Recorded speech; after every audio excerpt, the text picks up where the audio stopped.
नमस्कार, प्रस्तुत है अनसुना द अनहर्ड।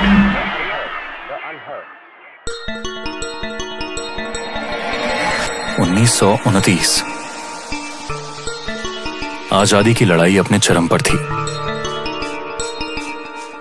जवाहरलाल नेहरू को कांग्रेस अध्यक्ष चुना गया था। 40 साल के इस युवा नेता पर पूरे देश का बोझ था और एक महिला थी जो उनके दर्द को समझती थी,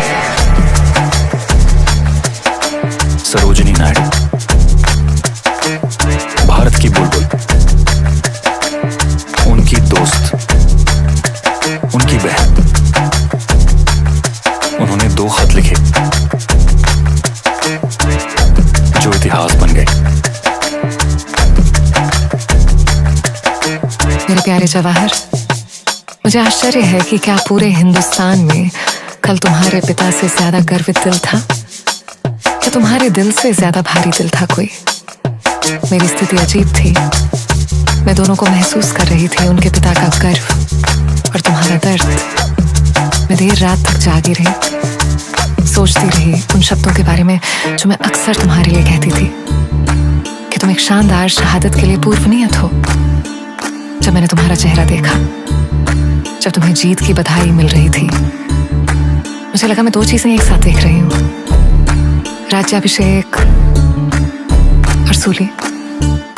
दोनों अलग नहीं हैं जवाहर, दोनों एक ही हैं, खासकर तुम्हारे लिए, क्योंकि तुम इतने संवेदनशील हो। तुम 100 गुना ज्यादा तड़पोगे झूठ देखकर, कमजोरी देखकर, विश्वासघात देखकर, लेकिन मुझे तुम पर पूरा विश्वास है। मुझे पता है तुमने कहा कि तुम्हें लगता है कि तुम में न व्यक्तिगत ताकत है न समर्थन है, लेकिन जवाहर, ये सिर्फ सम्मान नहीं है जो तुम्हें मिला है, ये एक चुनौती है और यही चुनौती तुम्हारे सभी गुणों को शक्ति में बदल देगी, साहस में, दृष्टि में, बुद्धि में। मुझे अपने विश्वास पर कोई डर नहीं। जिस भी तरह से मैं तुम्हारी मदद कर सकती हूँ, तुम्हारी सेवा कर सकती हूँ, तुम्हें बस मांगना है। अगर मैं कुछ ठोस नहीं दे सकती तो कम से कम मैं तुम्हें पूरा समझ और स्नेह दे सकती हूँ। खलील जिब्रान कहते हैं, एक आदमी की दृष्टि अपने पंख दूसरे को नहीं देती, लेकिन मैं मानती हूँ एक की अटूट आस्था दूसरे की लौ को जला देती है और वो रोशनी दुनिया को रोशन कर देती है। तुम्हारी प्यार करने वाली दोस्त और बहन सरोजिनी नायडू। 8 साल बीत गए। नेहरू की भविष्यवाणी सच हो रही थी। उन्होंने नमक सत्याग्रह का नेतृत्व किया, जेल है। कांग्रेस में आंतरिक संघर्ष, अंग्रेजों का दमन और सबसे ज्यादा नेतृत्व का भयानक अकेलापन। सरोजिनी देख रही थी, समझ रही थी, खुद भी जेल में थी। 1937 में उन्होंने फिर लिखा, मेरे बेहद प्यारे जवाहर, तुम्हें मैं जन्मदिन की शुभकामनाएं भेज रही हूँ। ये तुम्हें समय पर नहीं पहुंचेगा, क्योंकि बीच में आंखें हैं जो तुम्हारी चिट्ठियां जांचती हैं। मैं इन 2 सालों में तुम्हें देख रही हूँ, बेहद गहरे दुख के साथ तुम्हारी तकलीफें को देख रही हूँ, तुम्हारे अकेलेपन को देख रही हूँ। मुझे पता है ये और तरह हो ही नहीं सकता, ये तुम्हारी नियत ही है। आने वाले साल के लिए मैं तुम्हें क्या दूं? खुशी, शांति, विजय, ये सब चीजें जो लोग सबसे प्यारी मानते हैं, तुम्हारे लिए कौन है? लगभग आकस्मिक। मैं तुम्हें कुछ और देती हूँ जवाहर, अडिग विश्वास और अटल साहस। तुम्हारे वाया क्रूसिस के लिए, तुम्हारे सूली के रास्ते के लिए, वो सभी जो आजादी चाहते हैं और उसे जीवन से ज्यादा कीमती मानते हैं, उन्हें यह रास्ता चलना ही पड़ता है। व्यक्तिगत आजादी नहीं, बल्कि एक राष्ट्र की गुलामी से मुक्ति। अगर दुख, दर्द और अकेलापन तुम्हारा हिस्सा है तो याद रखो, आजादी ही तुम्हारी सभी कुर्बानियों का अंतिम मुकुट है। इस कठिन और खतरनाक रास्ते पर दृढ़ता से चलो। रखो जवाहर, तुम अकेले नहीं चलोगे, तुम अकेले नहीं हो। और फिर वो दिन आया, 15 अगस्त 1947। आजादी, उनका सपना पूरा हुआ। नेहरू ने ट्रिस्ट विद डेस्टिनी दिया और सरोजनी वो भी वहां थी, संविधान सभा में झंडे के प्रस्ताव पर बोलने के लिए।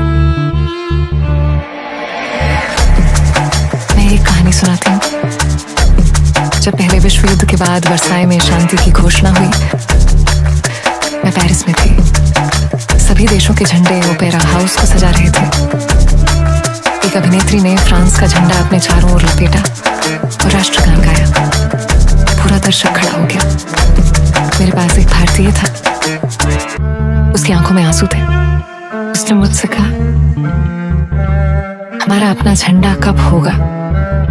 मैंने कहा, जल्द, बहुत जल्द।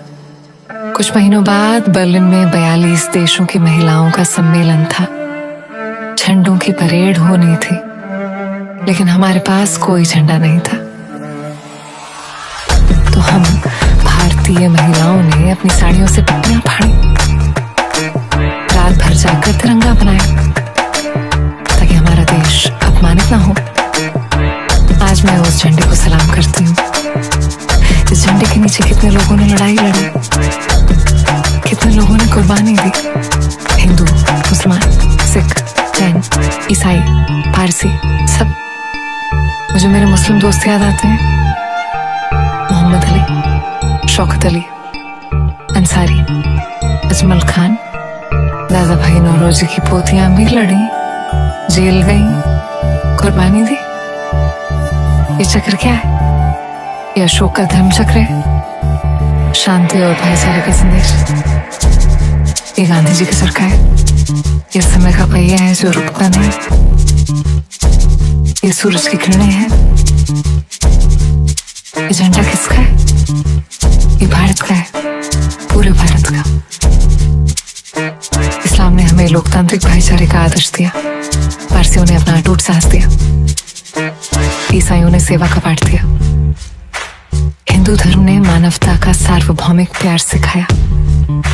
मैं एक कवि के रूप में, एक महिला के रूप में कहती हूँ, हम महिलाएं भारत की एकता के लिए खड़ी हैं।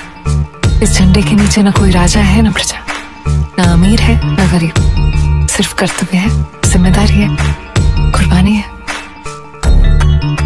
हमारी मातृभूमि भारत का एक अविभाजित दिल है, एक अखंड आत्मा है।